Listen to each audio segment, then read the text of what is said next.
Nous avons encore aujourd'hui battu notre propre record à 728 000 tonnes.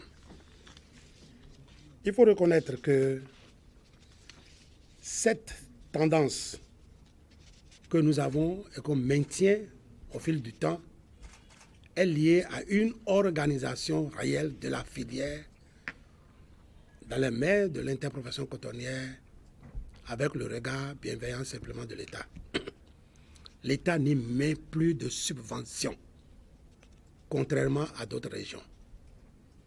Et vous devez remarquer aussi que la manière dont les acteurs de la filière sont traités, producteurs surtout, et égreneurs, a créé le climat de confiance qui nous permet d'aller à de bons résultats.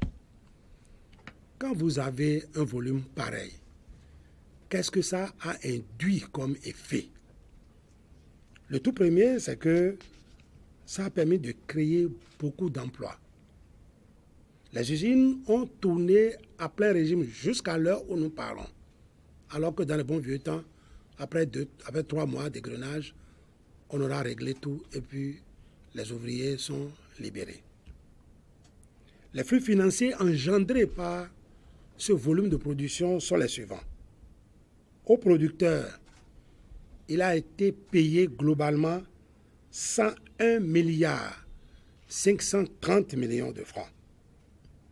Car la valeur du produit vendu est de 99 milliards 525.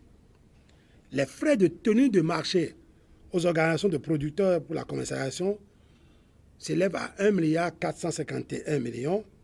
Et puis les frais de gestion des intrants versés aux OP, 552 millions 909 000 francs.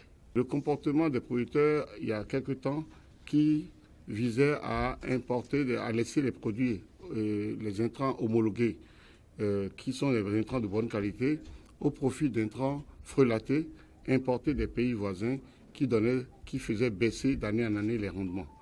Vous avez noté que les rendements sont passés depuis lors de 1 tonne 0,73 à cette année à 1 tonne, presque 1 tonne 200, et nous projetons la campagne à venir 1 tonne 300 et nous envisageons d'ici 2 campagnes aller à 1 tonne 500.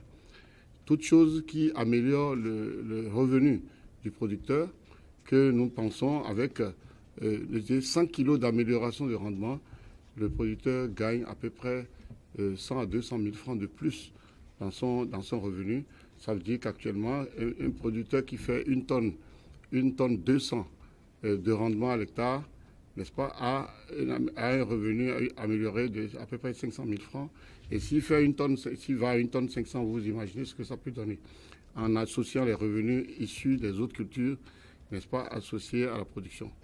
Donc c'est toute chose pour vous dire qu'il y a visiblement une prise de conscience de la part des producteurs et nous envisageons, n'est-ce pas, en ce qui concerne l'interprofession, faire un état de veille permanent, nous évitant aux producteurs, n'est-ce pas, toutes sortes de déviances.